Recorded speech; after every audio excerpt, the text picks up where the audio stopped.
Hey guys, welcome back to another week of the Get to Know Me series. For being here today,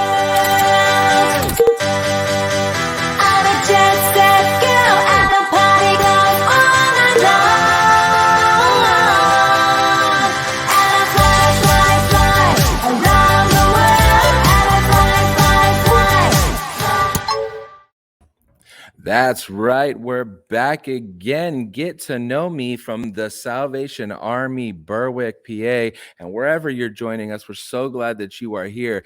We are back again for part 2 of our interview with the one and only toy designer extraordinaire, hands in everything, been all over the place, Stefanie Eskander. And if in case you missed part 1, and I don't know why you did, go back and watch.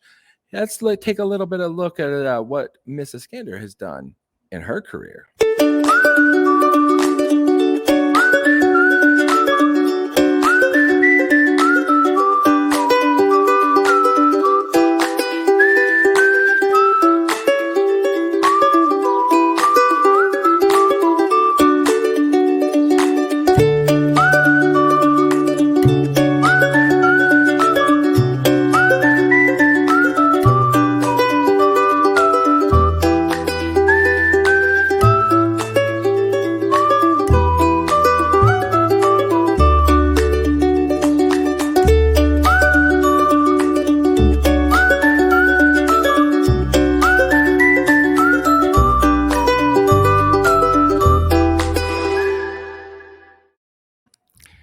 We say welcome back to Stefanie. Stefanie, I do believe I've had a realization.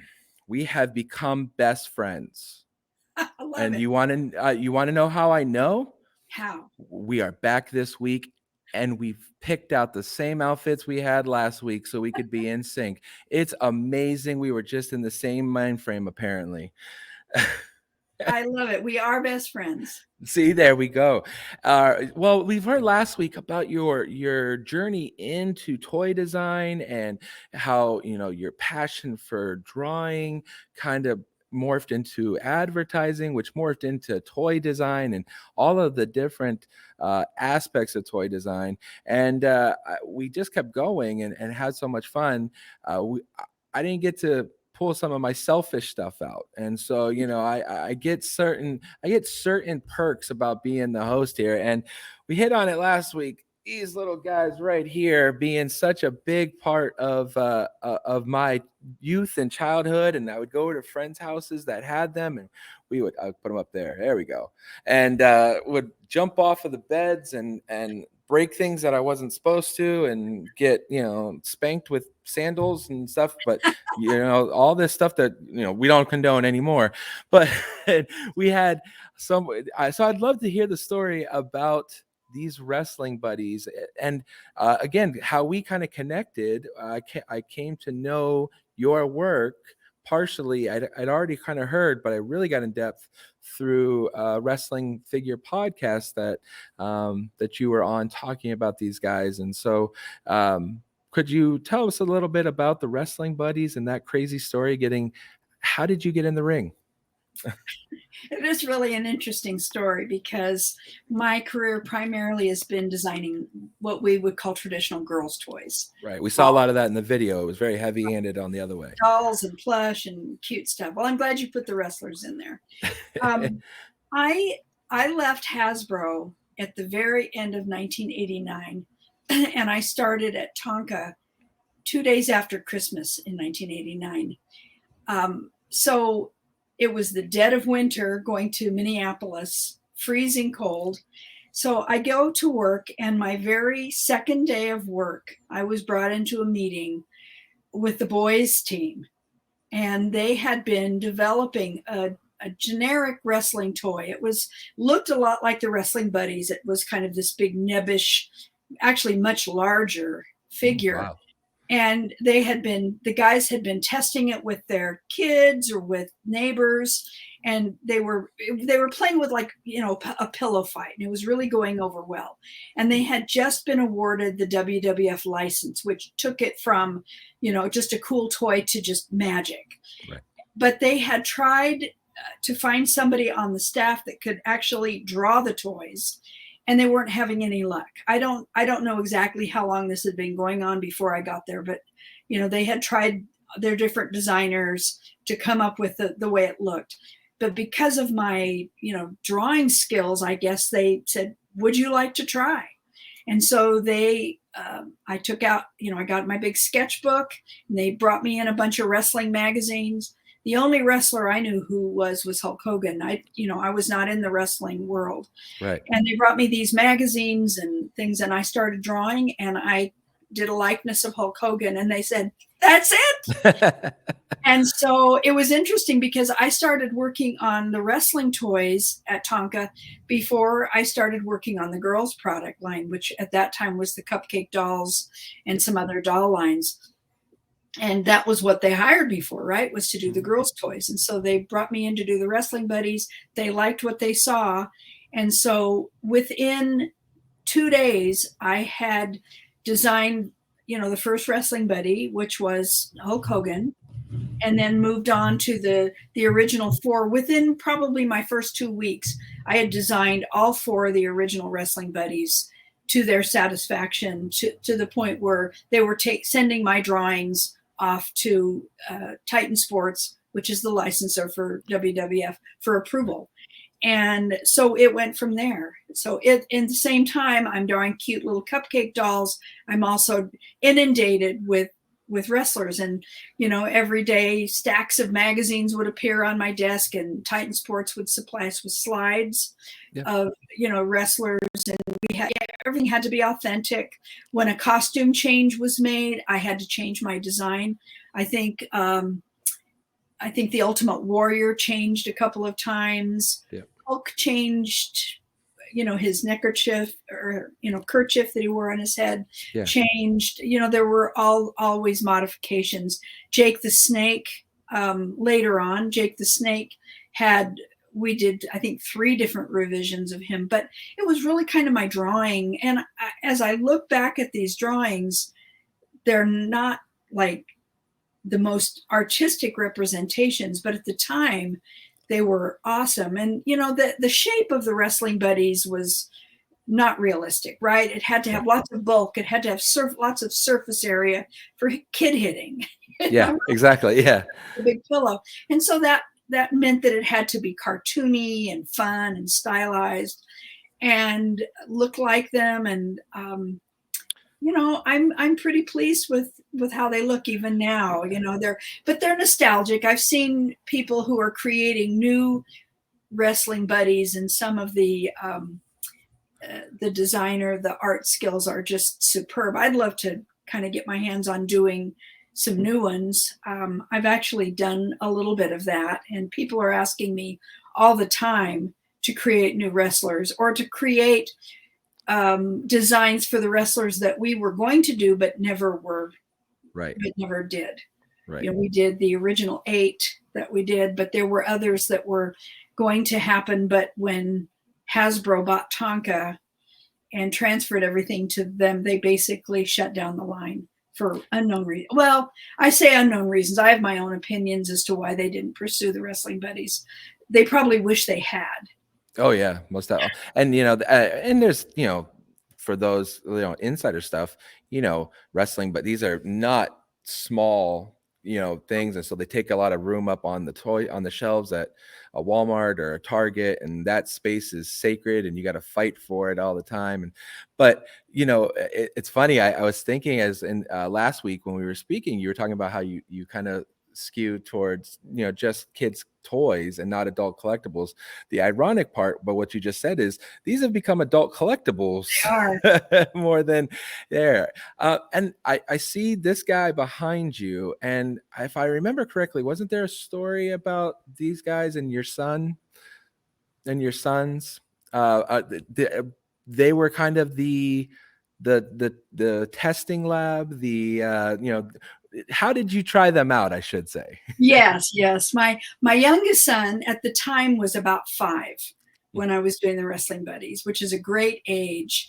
And I would bring the prototypes home, and he would have his little friend over, and they would They would play with them. I know that there had been a lot of real world testing before I got involved with the project to just Mhm.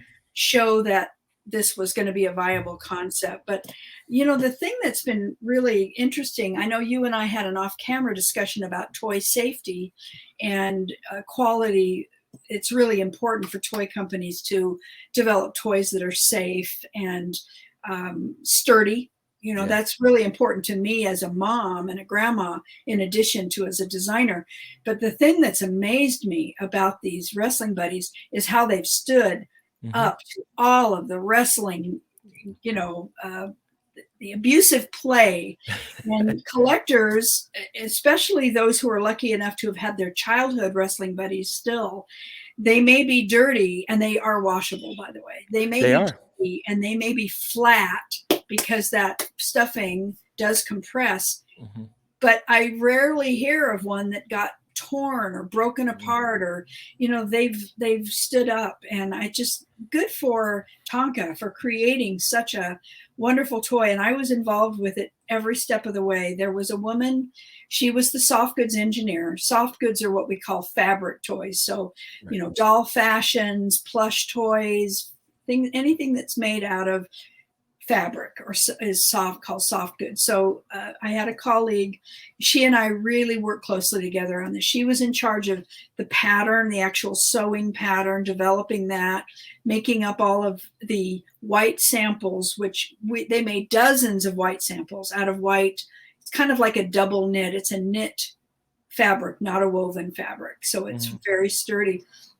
And so I worked with there was a company, a graphics company that did the films to print the fabric. It was called sublimation printing, to print it. And that was all done in a factory in New Jersey. And so she and I would travel to Newark, New Jersey, and go to the fabric and watch them knitting the fabric Wow. and then printing the fabric. We Wow. weren't there when they were sewing. That was done in Mexico. The assembly was done in Mexico. But to make sure that the quality of that fabric, and so I credit her with picking a fabric and a company, a vendor to work with who would create something that's lasted so long. The other thing is the colors are still bright. Yep. That ink that they used to do the sublimation printing never faded. These No. toys have really withstood the test of time, and I'm so pleased to have been part of a project that has just been such a quality, long-lasting toy. So, and it's funny you say that, and tell you a quick story about this, and which kind of goes back to what we were talking last week about the look on the girl's face and the mother's face when you saw your first toy in the field, if you will. Um, we I got this at a garage sale just about probably 2 years ago, and we were a neighborhood garage sale and went to this one house, and we're looking at, and, toys. My wife and I love to collect toys. Now that we're older, a lot of stuff that we didn't have as kids. We both grew up very poor, and so we couldn't afford a lot of the toys on the market. Our parents tried their best, but it just didn't happen. And so I was looking, and I was wearing a wrestling shirt, and the gentleman said, "Hey, I have like one of those dolls in my basement. Do you want to look at it?" And I was like, first off, we were going in his basement, but I said, sure. And I see him sitting in the corner, and this goes to the quality. At the same time, my wife sees an ET plush that she had as a kid, and so we had the same reaction where we both, our eyes got big and we started to almost giggle. And I ran over, grabbed him. My wife grabbed the ET plush, and I said, "How much?" And these are go for now in the market, $200, two hundred Yeah, fifty easy. dollars. They're nuts. And the guy said $20. I said, sold. And I said, "How much for ET?" And he said 10. And so I bought that. And as we're leaving, I'm like doing this. He is fine. He's just a little, dusty. And my wife starts doing the same to the ET doll, and it crumbles in her hand. And Oh, so she was, yes. Now the good news is that we went later on, and she actually found it at another antique mall about 6 months later. But I'll never forget my kids, as we got in the car, they said, "That was weird." And we're like, "What?" And they said, "You guys like almost teared up and you guys were so excited and we've never seen you like that." And we said, "That's what you look like when you're in the toy aisle. That's what you look like Christmas morning." And they got to experience a little bit of what we see when we see them with their toys. And so it was such a, and then so immediately my son wanted to hold it and he wanted to, and we washed it together and all of that. And so, it's interesting, the mark that toys can leave, um, not just on one person, but their family, and that's got to mean the world to you and your family, um, as now your kids are older as well, and you have your grandkids looking at that. You mentioned to me off camera that you had been a youth pastor for Hmm. years before you did, doing what you're doing now. And I'm sure you were working with troubled kids and kids who had issues and things and needed counseling. And one of the things, I had a very happy childhood. I was very blessed with that and tried to give our children a happy childhood. And we weren't rich, but I did work for toy companies, so they got a lot of toys. There's bonuses, yeah. But one of the things that I learned since I've become more visible through social media, a few years ago in 2018, I was a guest at GemCon, which is a convention for Gem. And for those of you who don't know Gem was a doll that was a competitor with Barbie in the mid 80s. She was truly outrageous, and there was a very successful cartoon show that went along with the toys. The actual Hasbro did Gem, and they actually contracted the animation company to develop the cartoon to support the toys. It's usually done the other way around. The Right. entertainment comes first, and then the toys come to, like, Marvel or Star Wars. The toys support the entertainment. I In think this way, Masters of the Universe did that first with the yes, toy and then Masters the of the Universe, cartoon. Yeah. and I had been at Mattel when Right. that was going on. So Gem, it was a little bit, reached a little bit older audience because it was a little bit more sophisticated toy, and the cartoon series was very mature. And Hmm. so I discovered that a lot of young people who watched and played with Gem dolls or watched the Gem cartoon were um, kids, and a lot of them were guys who Hmm. had unhappy homes, who were, just they were maybe, they wanted to play with dolls and their parents wouldn't let them. They had all kind, they may have had broken homes, all kinds of problems. And Gem was their comfort. So Yeah. they would come home from school and they'd watch the Gem cartoons or they'd collect the Gem dolls, guys and girls. And I never knew any of this. I mean, Hmm. I worked on Gem and loved working on Gem, but I wasn't connecting with the emotional attachment. And so what I discovered was that when I went to this convention, I would have people, guys and gals, approach me and tell me how much Gem had meant to them as a troubled young person. And I realized it wasn't just toys are fun for kids, but toys can also be a comfort and can be I guess you'd call it a harbor in the storm. And that really resonated with me because I realized that you never know the impact toys are going to have with a child. And so, my ethos has always been to create the best toy that I can do. I can't think of too many things that I designed that were just, I just did quickly and roughshod. I always tried to put a lot of heart into it and a lot of time and effort to try to give it detail and try to give it something interesting, because it doesn't cost any more to make a toy that has extra sculptural relief and details and little secret things as it does to make one that doesn't. And so that kind of thing is what kids love. And so understanding what kids love, whether it's collecting or whether it's secret places or whether it's transformability or role play or nurturing, whatever it is that um, that child needs, they can find with toys. And being a toy creator has just helped me connect with so many people who love the toys as children. Yeah, and it really is just it's funny.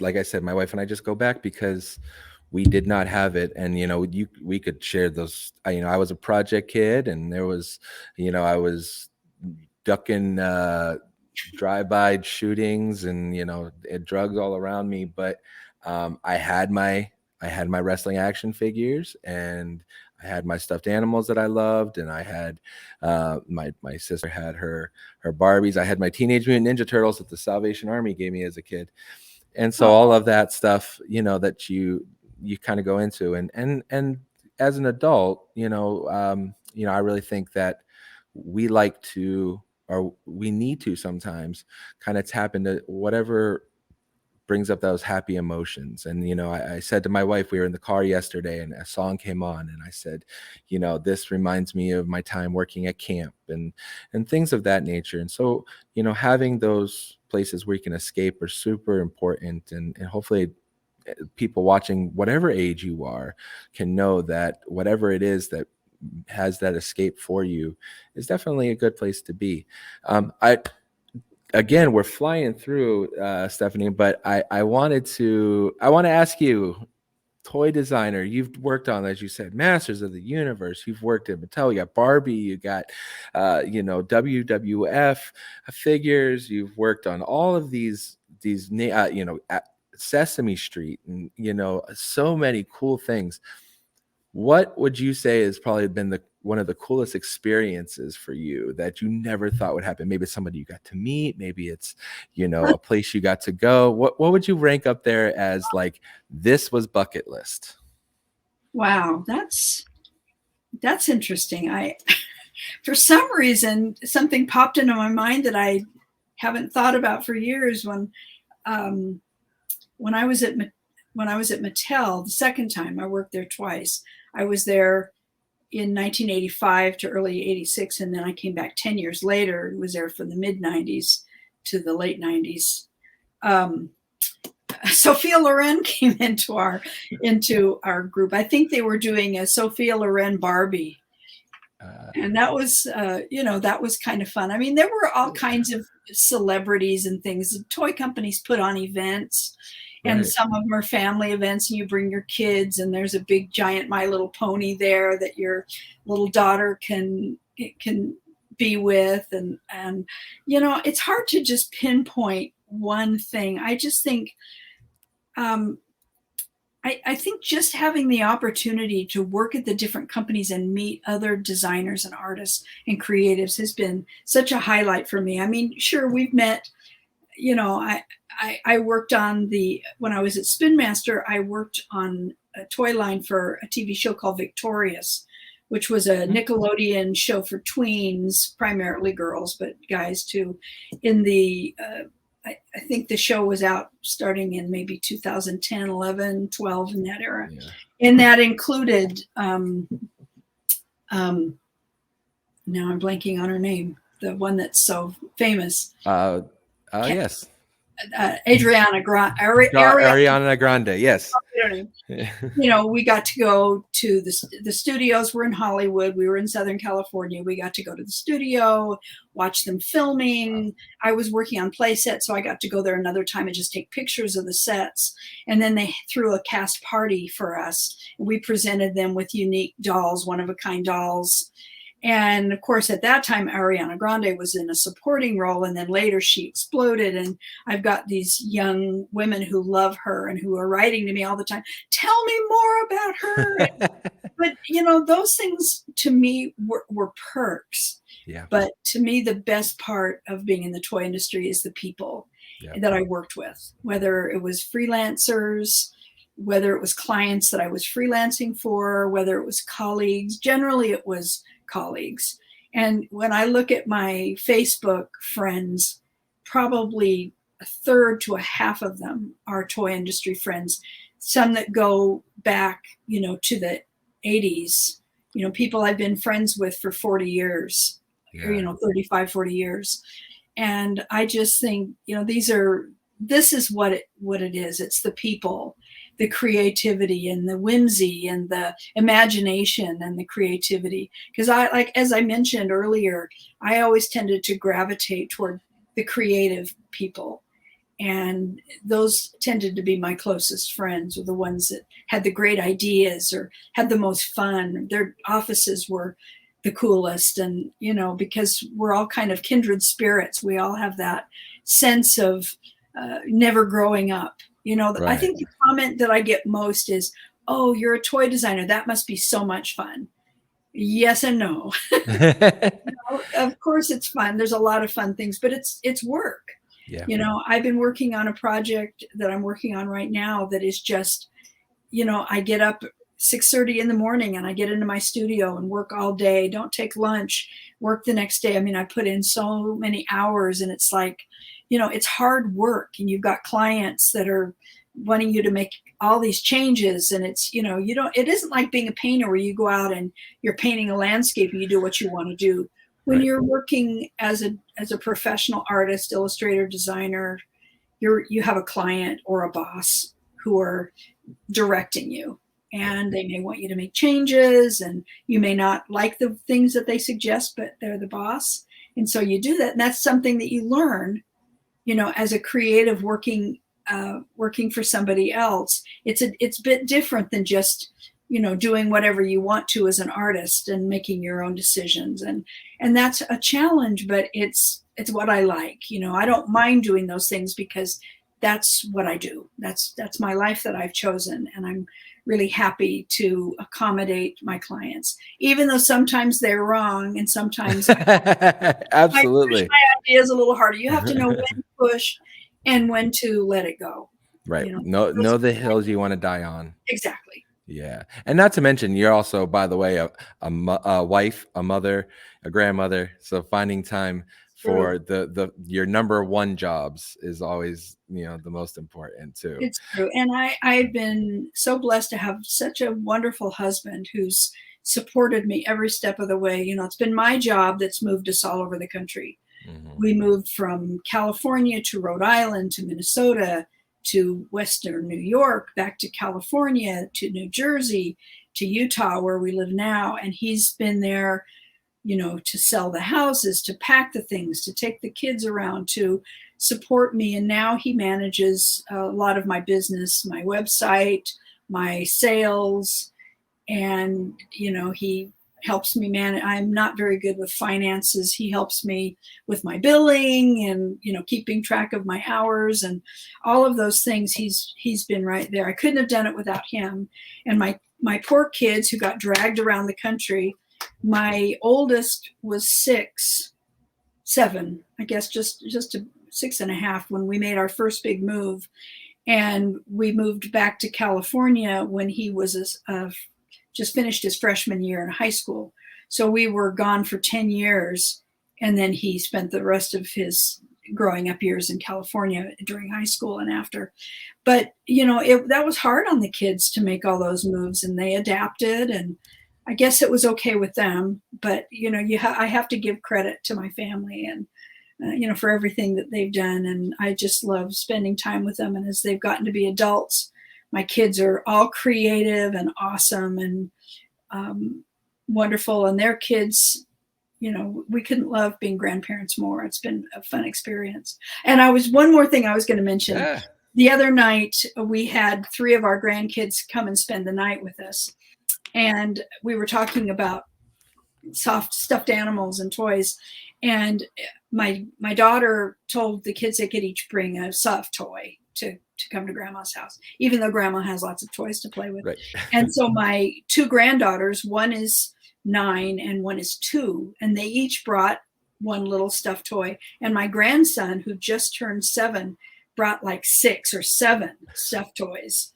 And I just thought that was awesome that he was the one that brought he had a whole armful of stuffed animals to bring to grandma's house. And I just thought that was interesting, kind of from a standpoint of what girls like and what boys like. And, he loves Legos, and he loves, superheroes, and he's, very, very active, physically active. He's what you'd call all boy Yeah. But when he came to grandma's house, he wanted to bring all of his little stuffed animals. Oh, and they all, and even everyone probably meant something different to him, and he kept it Exactly. there. Yeah. Well, as we're wrapping up here, Stephanie, I wanted to ask you one last question. It's a question I ask all my guests, and as you know, we many of the viewers here are younger, so I ask you, what would Stephanie now say to 12-year-old Stephanie? That's a great question. Um, I think Stephanie now would say, um, use your imagination, draw all the time, create as much as you can. And I had one of the things that I did as a young person, as an artist, I had this thing where I felt like everything I drew had to come from my imagination. I didn't want to copy anything. And so that was my philosophy. And that's actually stood me well in my career, being able to draw from my imagination. However, I also didn't have the discipline of learning to draw from life. And because drawing has been kind of the constant in my life, um, I think I would say, take every advantage to draw everything and learn to draw everything. But of course, there's other life lessons that are really important that, I think every child needs to learn to, that's more important than just the drawing skills, but just those life lessons. And so, I think 12-year-old Stephanie needed to learn to think outside herself. Children are naturally selfish and think of themselves, and I was no different. And so learning to be compassionate of others, go out of your way to be kind to people who are different from you, go out of your way to get to know people who have different lifestyles and different cultures. I grew up in a community that was fairly, it was, a middle class community, and it was fairly white. And, I think it would have been a great experience to kind of get out of that community a little bit. Absolutely. But Yeah. um, so I guess those would be those things. Well, I think 12-year-old Stephanie would be very proud of Stephanie now. And yeah, and we know we all are. And on behalf of adults and children alike, which we say thank you. Thank you for your time. Thank you for your creativity. Thank you for your imagination. And thank you for the effect that you've had on our lives and our family's life. And our prayer is that you never forget that when the times are rough that you talked about, and that you remember that there. And so to everybody watching, make sure that you go and check out Stephanie on Instagram. Give her a follow. She's got amazing stories, amazing pictures of the works that she's done, and share stuff with her family. So give her a follow there. Make sure to check out her website. Pick up a signed print, maybe for somebody that you're going to find something on there that she touched that I bet you somebody would love to have. And buy the book, Toy Stories, amazing book of an incredible journey, and you're going to love it. Oh, look at all those pretty pictures. I'm Lots telling of you what. pictures, Oh my goodness. mostly pictures. I saw Big Boss Man, so I'm good. All Okay. right. So check out our stuff. And so, Stephanie, again, thank you. And tune in next week for another great episode of Get to Know. And remember, stay close to Jesus. See you next week. Bye bye.